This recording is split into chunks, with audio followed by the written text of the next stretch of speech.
Hey, welcome back. Today we are getting back into narrative. This is a narrative we've already read. We're going to be in 2 Kings 20 to 21. We've read this story before, but I think it is valuable to listen to this story with a thought in your mind. What do you do if you're confronted with something that you know is wrong, but it really doesn't affect you at all? So you know something is happening, you know something is occurring that is not right, but you also know it's not going to put you in a bad situation in any way at all.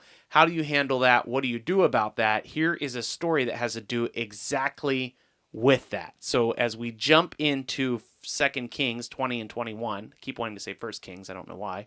What do you think, Jenny?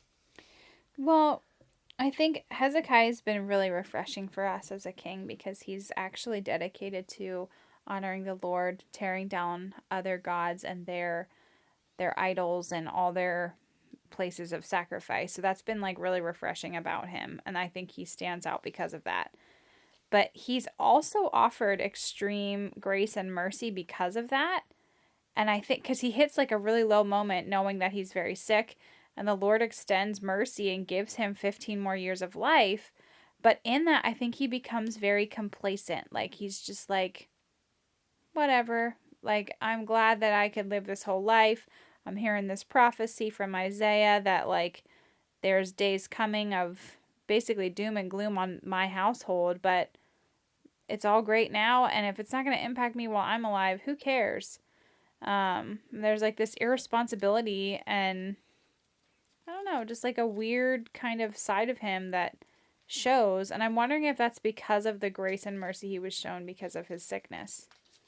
It's an odd story for sure. And we Mm-hmm. did discuss this story already. It is recorded in Isaiah chapter 38, and it's very, very similar to exactly what is written down. The last time we talked about this story on the podcast, I think I remember us talking a little bit about sovereignty and like free will and choice. That topic comes up from time to time. I don't want to wear you guys out with it. But if you want to hear some conversation on that topic, you can go back and check out our episode that we did on Isaiah 38.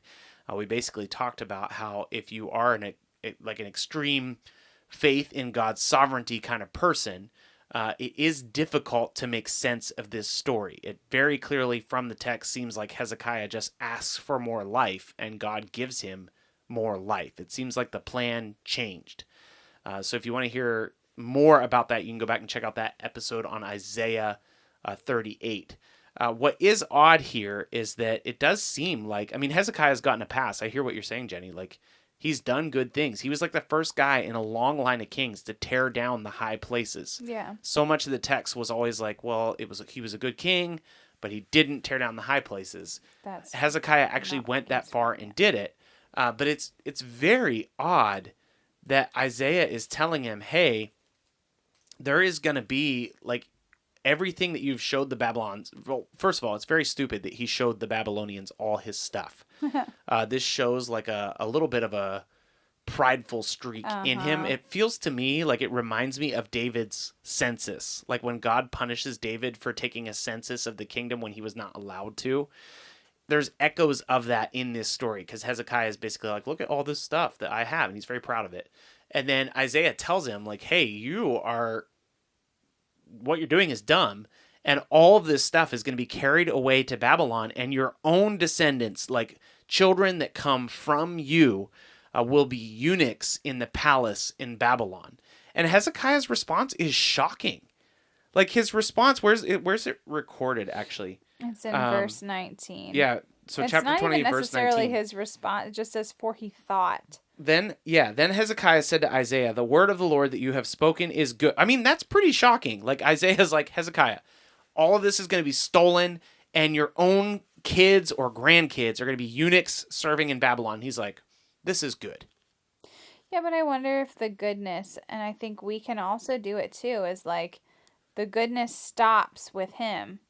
So, like, meh, who cares? But I think that, like, that's a huge disconnect from family, from like your line, not caring about future generations. It just seems really out of touch for him. And he is mentioned in our study Bible in these verses as um, being a king like David, but also having his dark side. Yeah, just like David. Shoot. The text here in 2 Kings says he thought, why not? This is quote in quotes. Why not? If there will be peace and security in my days. So this is directly related to that question I asked at the beginning of the episode. Like, how do you handle situations that you know are wrong, but also know that they don't affect you? For example, have you ever permitted something that is wrong to continue because you're thinking, well, it'll at least guarantee peace in my time here. Or it will make things better, but I won't. I have nothing in the game. It's at least good for me. Yeah. Who cares? Like, I know what's happening here is wrong. I know how this person is being treated is wrong, but it doesn't affect me. And really, if I just let it slide, it guarantees peace and security for me. Yeah. So it's kind of sad because I think here we have, like we were saying earlier, this king who's finally making the right decisions, but towards the end of his life just becomes, like we said earlier, just very complacent and doesn't really care, which I think that is like a generational thing that impacts generations to come, and it clearly impacts his son. It clearly impacts his, I guess, would be grandson then. Yeah. And we get flung right into Josiah, who takes over as an 8-year-old son, or excuse me, an 8-year-old king. Yeah. So, like, we'll pick up on that, but it's crazy. Like, they didn't last long, and everything that was prophesied, once again, comes true. And the text says that Hezekiah's son, Manasseh, led them astray to do more evil than the nations that had done, more evil than the nations had done, whom the Lord destroyed before the people of Israel. So the text is now letting us know that the people of Israel have become so wicked that their wickedness has exceeded the people that were devoted to destruction when Joshua came into the promised land. Yeah, it's pretty bad. So that is scandalous. We have Manasseh sacrificing his own son. We have him building high places and altars. We have him using the outer courts of the temple to worship other gods. We even see him building a statue of Asherah in the temple complex. So Manasseh, not good. I think your part then that kind of goes right along with this is that we need to be very aware of generations coming after us and making sure that we live out what the Lord wants of our lives and honor him to the very end, and not be concerned with like, well, this is going to be great for me and I don't really care what happens after. Because I've actually heard that, like, when I'm gone, I'm gone. Yeah. But like, why not live out a life and have a legacy of like wanting to instill in the next generation to continue to pursue those same things? I almost get this thought of it's really not okay, and this is communicated by the feel of the text. It's really not okay to let evil things continue as long as peace is guaranteed for you. And this can apply, I'm sure there are many, many things, either personally in your life, maybe professionally at your job, maybe just like globally, nationally, globally. Like, there are many things that occur that are very evil and wicked before God, and we really should not support them and allow them to continue. It's really not enough to just sit idly by. We really should have some active role in creating kingdom culture that's like culture like centered around Jesus, centered around God's law here in our lives, because it's at least for Hezekiah, it was not okay for him to say, well, whatever, it's only going to affect my grandkids. What do I care? Right. So that selfishness is really frowned upon. And I think it does call us to like healthy kingdom advocacy, where we really are standing up for what's right, even when what's wrong is not affecting us personally. Because when we allow the name of the Lord to be maligned, and we allow it to just passively happen, I think we do have some responsibility in that to push against that. So I don't know specifically what that looks like. I don't know your exact context. I can think of many things in my own context.